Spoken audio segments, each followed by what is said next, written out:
Steve Douglas, Hot Stove Baseball Talk. We're taking a tour of the California League, and I'm here with manager Chad Tracy of the 66ers. How are you doing, Chad, and what is your excitement level for opening day today? I'm doing well, and obviously opening day, minor leagues, major leagues, doesn't matter where it is. It's a very exciting day. So a month of spring training and hot and no fans, and myself and the players we're excited to get out there and be in front of a nice crowd and play ball tonight. Sometimes that spring training gets a little long out there in the Arizona heat. Talk about some of the excitement of the players coming in. Who are you most excited to help develop?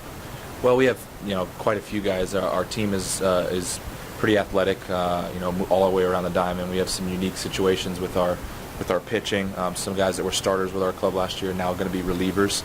So we have some guys with new roles there that we believe in, have good stuff, and are going to be learning what's it like to be a reliever.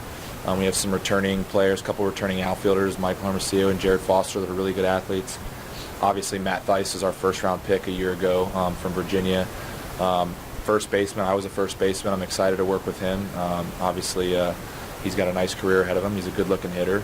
And really, all the way around, Connor Justice from Georgia Tech is a good-looking shortstop. And we got some Arizona Wildcats, Cody Raymer and Zach Gibbons. So we have some good athletes, and we have some guys from major college programs on our team this year that have been around big baseball before. So we're excited about all of them, and hopefully they all have good years. Now, Coach, talk about this, because it seems like in the minor league game, there's a lot of adjustments, there's a lot of moving around, there's a lot of putting people into positions, maybe defensively, that's not so comfortable for them. What is the purpose of that, and what does that gain for that player? Well, I mean, I think our job as coaches is to try the best we can to put them in positions where they are going to be comfortable.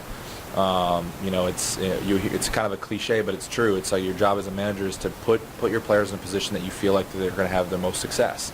You don't want to constantly put guys in spots where you feel like this is a bad spot for him and let him experience failure over and over. So let's put him in spots where we can get him success, let him experience success, and then as they're getting that success, now maybe we kind of put him in a spot where, okay, now this is a little bit different, but let's see how you respond to it. So that's all part of developing and moving up the ladder and getting to the big leagues. Is you got to learn how to be comfortable with the uncomfortable, because when you get to the major leagues, there's going to be times where things are just, man, I'm not comfortable, but you got to learn to deal with it. So we'll try to get them comfortable first and then deal with the uncomfortable later. Well, thank you for that insight, Coach. And then just want to talk about maybe your managerial style for those who are unfamiliar. Well, I mean, I would say it's a mix of old school, new school. I was raised old school, obviously, but the game is evolving quite a bit statistically and stuff. A lot of the information and numbers that we have available to us now, even just right after a game from that night's game, there's so much information that we didn't have before that we can use. But I am also old school in the sense that, hey, if there's a runner that needs to be bunted over, we're going to bunt him over.